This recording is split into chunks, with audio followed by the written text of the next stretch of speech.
The Empty Signifier, Being There, 1979, Language Without Meaning, and the Power of Projection. Let's talk about Hal Ashby's 1979 film, Being There. It's one of those movies that, once you see it, it really sticks with you because it presents this incredible puzzle. It's all about a man named Chance, a gardener who's lived his whole life in just one house, with TV as his only window to the world. But then he gets kicked out, and when he steps into the real world, well, that's when things start to get really, really weird. So, here's a line from our main guy, Chance, though everyone mishears his name and calls him Chauncey Gardner. Now, on the surface, this just sounds like a simple fact about gardening, right? Obvious stuff. But in the world of the film, these words land like a bombshell of profound wisdom. And that right there is the big question, isn't it? It's the question of the whole movie, and it's what we're going to dig into. Is this guy a secret genius, a holy fool, or is he literally just talking about plants? Believe it or not, the answer tells us something pretty startling about the world we live in today.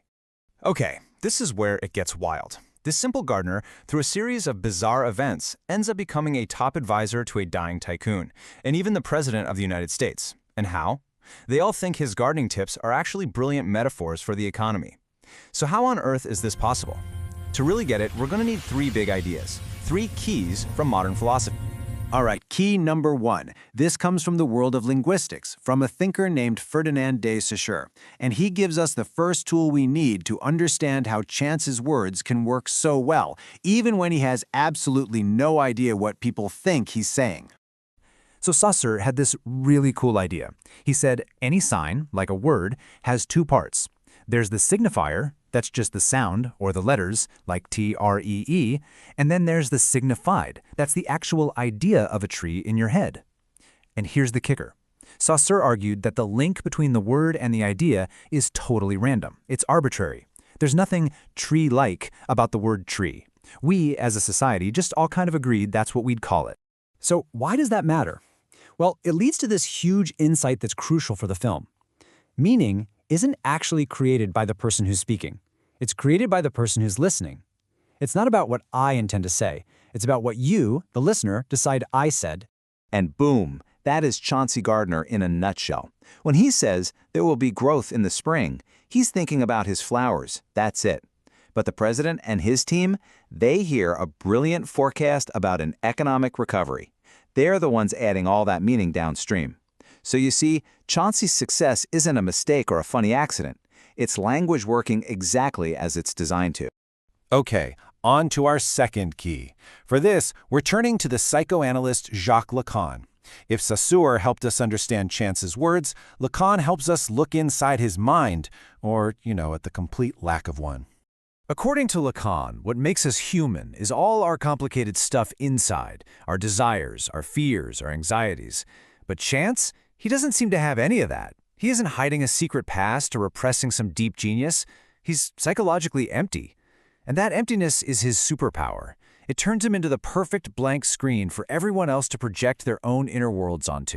There's this one line in the movie that explains this perfectly. It's probably the most famous one. Chance says it to Eve, the wife of the dying industrialist who's clearly becoming fascinated by him. Now, when Chance says, "I like to watch," he means one thing and one thing only. He likes to watch television. That's his whole world. There's no subtext, no hidden meaning, nothing. It is a completely literal statement. But what does Eve hear?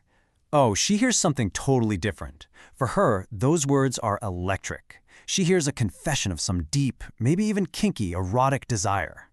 But here's the thing. That desire she's feeling, it's her desire, not his. She's just projecting it onto him. He's just the blank screen she's watching her own movie on. So we've got language without a speaker and a man without any depth. But you have to ask, why doesn't the whole thing just fall apart? Why do people keep buying it? Well, our third and final key comes from the philosopher Jacques Derrida, and he explains how these empty statements can actually get the power of truth. Derrida had this concept called iterability. I know, it's a big fancy word, but the idea is actually really simple. It just means that any word or phrase can be picked up, yanked out of its original context, and repeated somewhere else. And every time it's repeated, it can take on a totally new meaning. Just think of an internet meme. The power of a meme comes from it being repeated over and over, right? The original source almost never matters. This process is the exact recipe for how Chauncey's wisdom gets made. It's a 5-step process. 1. Chance says something simple he learned from gardening. 2. An expert hears it and thinks it's a deep metaphor. 3. That expert projects their own complex ideas onto it. 4. The media starts repeating this new interpretation everywhere. And 5. Authority is just created out of thin air, from pure circulation. The ultimate example of this is when the President of the United States quotes Chauncey's gardening advice in a major speech on national television. At that point, it doesn't matter one bit that the words came from a simple gardener.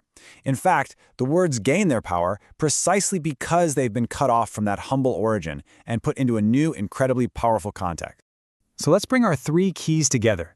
When you put Saussure, Lacan, and Derrida's ideas in one place, you realize they aren't just explaining a quirky movie, they're unlocking a pretty unsettling message about the very structure of our modern world. Think about that famous baffling final scene, where Chance just calmly walks on water. It's easy to think it's a miracle, that he's some kind of divine figure, but it's actually a structural statement. It's saying that the world of symbols, of signs, has become so powerful that reality itself has to bend to fit its rules. The man who is a pure, empty symbol can now literally float on top of the real world. So what the film is really telling us is that our world is a system that runs on some pretty wild principles. It's a world where you can have meaning, but no one actually has to understand it. You can have authority, but there doesn't have to be a real thinking person behind it. And you can have truth that has no real origin at all. And in a world that works like that, Chance isn't an idiot. He's not a fool. He's the perfect man. He's the ideal interface for how we communicate now, perfectly blank, offering zero resistance. And you can make him mean whatever you want him to mean. And that leaves us with one last, pretty chilling question. Remember, this movie was made in 1979. This was long before social media, before AI-generated content, before the 24-hour news cycle. So if Chance is the perfect interface for a world of empty symbols, what does that say about the system we've all built for ourselves today? What does that say about who we choose as our leaders, our experts, and our heroes?